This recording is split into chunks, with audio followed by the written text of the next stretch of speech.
Welcome to Meeple, uniting players around the world. A 30-minute exploration of PJ and Gareth's board game experiences from across both sides of the Atlantic.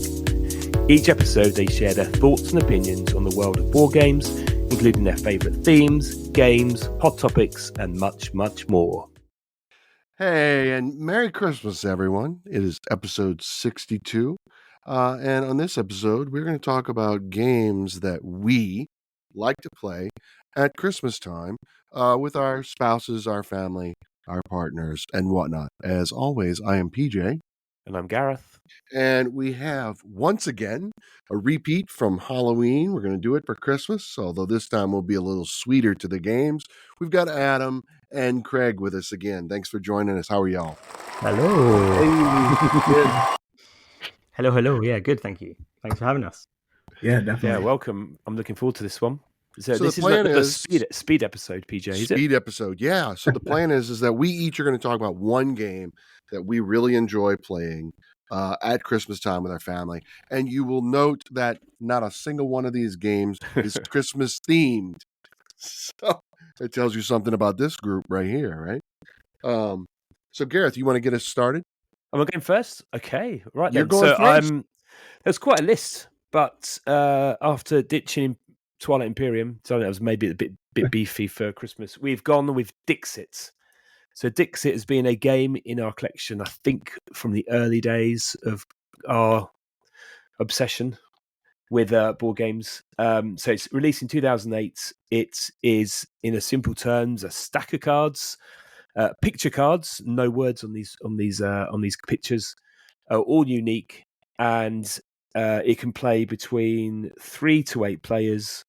It plays in about 30 minutes, and the reason it always comes out for Christmas because A, it plays a lot of players, and B, it's so easy to teach. So every player has 6 cards in their hand.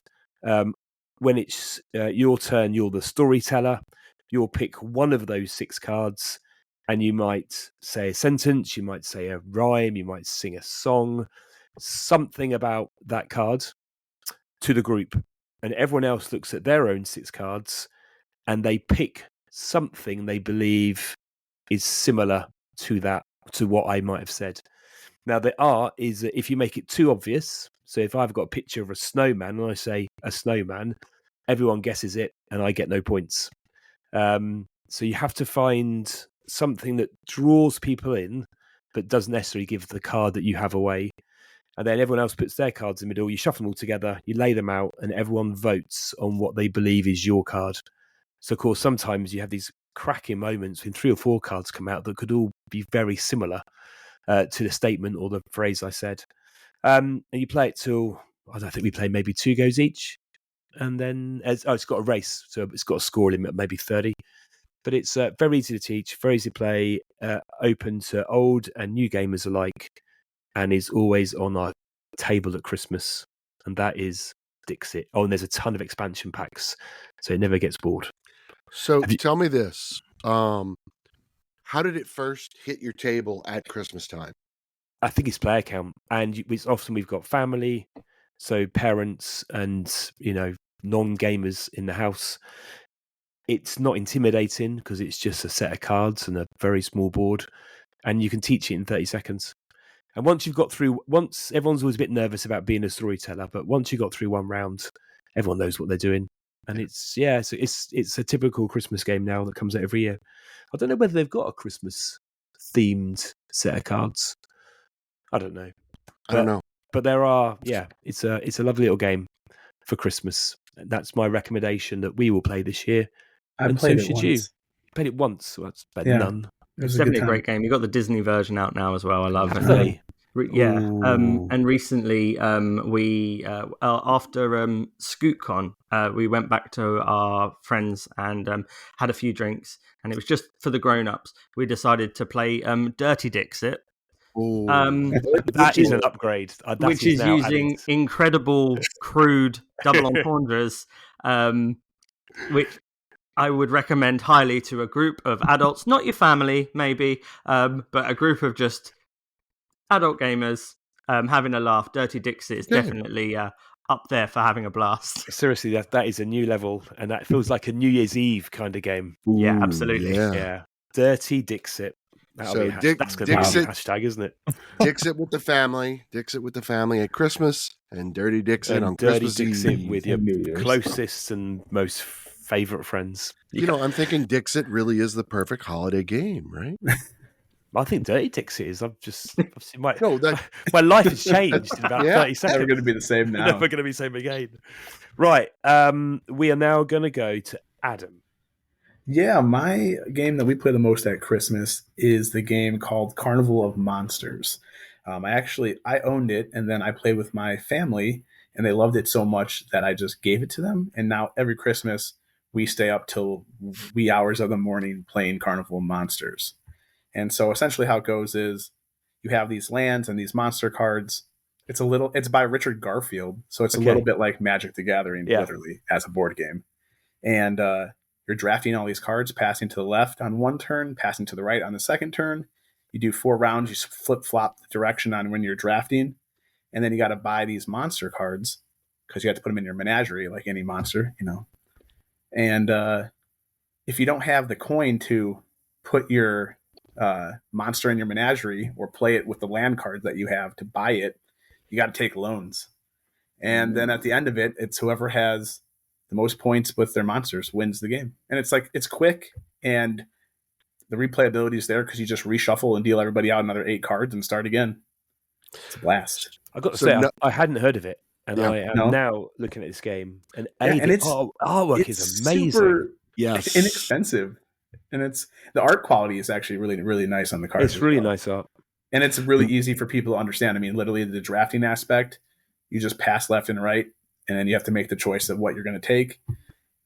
Pay for it, don't pay for it, take a loan. I mean, and the other fun part is on a lot of the monsters, the higher the level of the monster, the more like bites it has. And so you have to cage the animal to stop you from biting you. And if you don't roll, then you have to take more loans to pay for all the damage. Because nothing says Christmas more than caging monsters and teaching your children about debt management. Right, exactly. Because that's what happens at Christmas, the season of giving. It looks really fun. Yeah, it does. Yeah, this is what Christmas is all about. Finding games that I didn't know I needed, and now maybe I do. There you go. Add to your Christmas list. Yeah. Okay. Who's next? I think it's PJ. That would be me. PJ, where are we going? So we're going to go to space. And unfortunately, we're not going to add a game to your wish list because you own it already. I believe that we all do. And if we don't, we've all played it already. And that is going to be the no surprise Nemesis. Nice. I mean, it was on my list. But it was on your list. Nemesis with a twist. If you remember from last year, my wife had crocheted little Santa hats to put on the adults and the breeders. Amazing. She crocheted a scarf to wrap around the queen miniature. And we put a bow. So if you know Nemesis, the queen is holding like a larva in her hand. We put a little bow around the larva. So the idea is that the intruders have learned that the humans celebrate this holiday called Christmas. So we get to the table and we play, and the queen just wants to give her larvae as gifts to the humans. She doesn't understand what they do to the human crew. And so they've got to try to escape the intruders. All the while the queen's just like, Merry Christmas. And we're like, get away. And, lock them in an airlock or maybe try to kill your friends on the way or make sure the ship gets to Earth or Venus or in deep space. But that's what we do. We do a Christmas Nemesis. I feel like you need to publish this variant, like a little mini pack with a scarf and some eggs that have got Santa hats on them. Yep. So it plays the same, apart from the queen wants to give you a Christmas present. Yep, that and all the intruders wear Santa hats. Now, I will tell you that it doesn't work with the Void Seeders or the Carnimorphs because their heads are shaped differently. So we could probably crochet Christmas hats for them. Oh, and then because Craig and I wrote a Nemesis version of 'Twas the Night Before Christmas. Yeah. That I recited last year. We could do another one for the Void Seeders and for the Carnimorphs. And maybe that would carry us through the next 2 years at least, right? Get the intruders. There's an idea, Craig. Craig, And we've what got a do you whole say new about that? campaign that's on GameFound to Oh. even more. We've got years and years of this stuff to Right. go. Right. Now, I backed the new Retaliation. Gareth, did you back that? It's in my basket, yet to be paid for, but I will be back in it. Yep. Okay. Adam, what are you're gonna back that or? I'm still on the fence. I own Nemesis the base, and I don't get it to the table as much as I want. But I want the new stuff.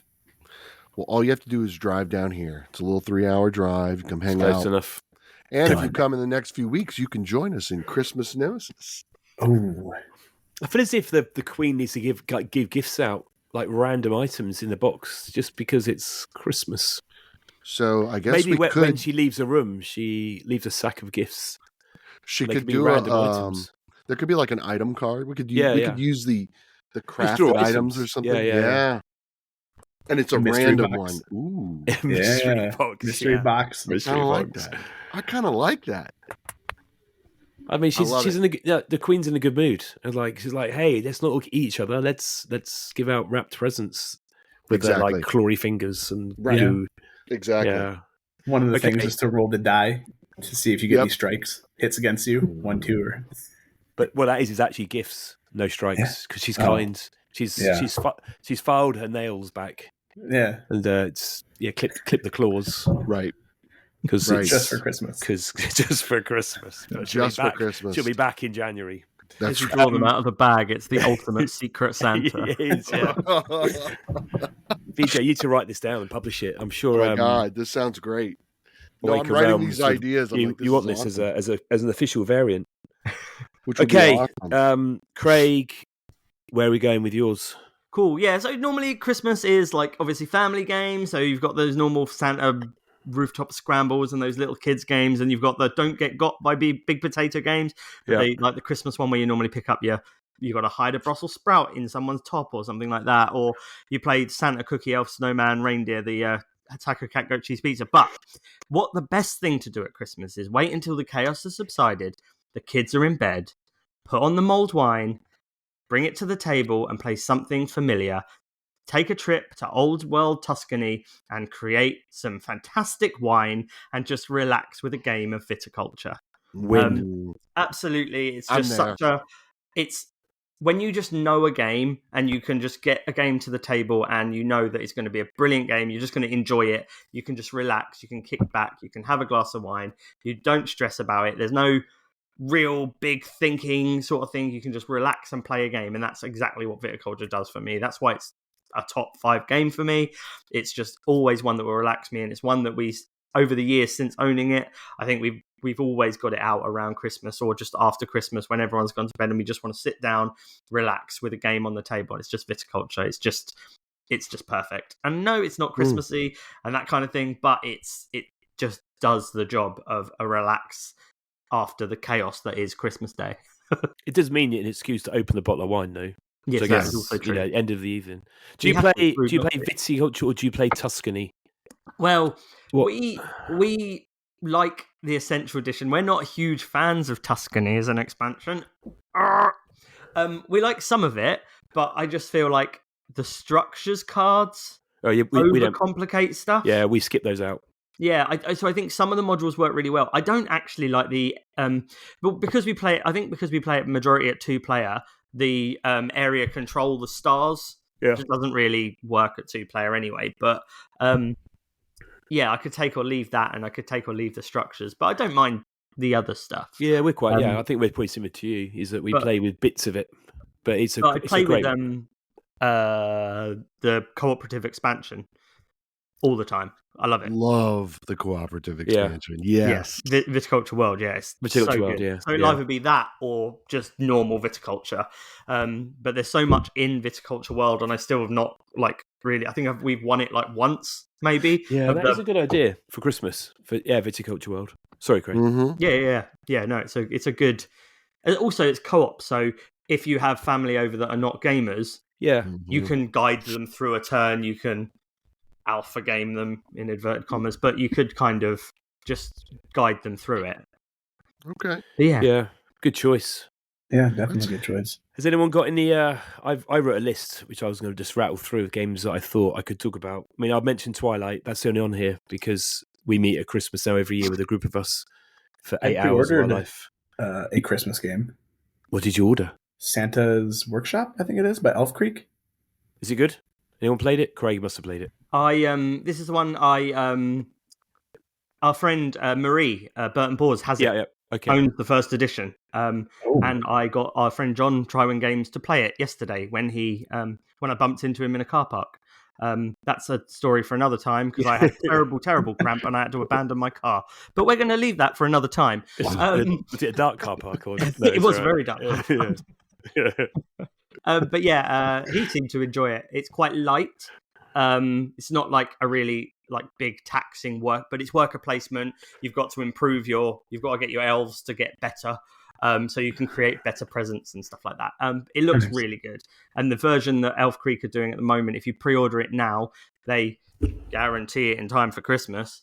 It's available at PAX. It will be, but it's a special Christmas 2023 edition that's got exclusive stuff that the retail release won't have. So I'm excited to check that out. What's 7 on the list? I got Scrawl, classic drawing and word game. Night of the Ninja, good party game. Classic. I had Nemesis, it's PJ. Oh, Obsession, of course. Of course. It's always festive time. Right. Anyone else got any games? We bought for my sister-in-law last year, Ghosts of Christmas. And it's like a trick-taking game where you could play cards in the past, the present, and the future. So you can kind of schedule when you win the tricks. And it's been a year since I've played it, but it's a small box game. It was kind of cool. It was an interesting strategic concept of I'm playing trick-taking, but I got to think about, because you're going to collect the past, then the present, and then the future. So I got to be really careful where I play my cards. It's pretty interesting. You should check that out. Yeah. I got a really cool, obviously, a homebrew script, which is a custom script for Blood on the Clock Tower, where the Grinch is one of the demons. And you've got all the Ghosts of Christmas Past, Ghosts of Christmas Future, and Scrooge, and all of those ghosts are the outsiders. And you've got Buddy the Elf as one of the townsfolk. Sounds brilliant. So it looks so good. I'm very tempted. Have you not played it yet? No, I got it sent today by someone, and I was like, "Yeah, I'm gonna throw this one out. We're really gonna go Christmas Blood on the Clock Tower next year when this People to People episode comes out. I'll be talking about Blood on the Clock Tower." I love it. That's great. Well, let us know if you're going to play it. If you're going to do it online, and I'll try and make it. I now have the official Blood on the Clock Tower app, so that's a lot of fun. Nice. Okay, anyone else? Or we shall wrap the episode up. We play Thanos Rising a lot too at Christmas. Okay. Yeah, my nephews and nieces, they like cooperative games, and so it's easier to teach everybody and get everybody on board to like do something together as a family. And my nephew loves Marvel, and we just have a blast. We play at the hardest level because it's just more fun. So got the Thanos, the gauntlet. Yeah, he's the gauntlet. He rotates around. He's got his minions, and you're recruiting.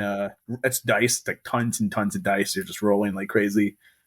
Try to get certain iconography to match up to recruit other heroes to fight the bad guys. Yeah, I think I played Dark Side Rising. Is that the same game? Yeah. Star Wars, Dark Side Rising, Thanos Rising, and Avatar Fire Nation Rising. Okay.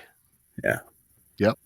Nice. That's it. Okay. Well, with that, I hope people have added some games onto their Christmas list. Yeah. And we will see you all very, very soon. Thanks, everyone, for listening. Yeah. Thank you for having us. Thanks, everyone, for listening. Please subscribe. And as always, we'd love to hear your thoughts and ideas. So make sure to leave those in the comments. And don't forget, you can also chat with us both on Instagram at Meeple to Meeple.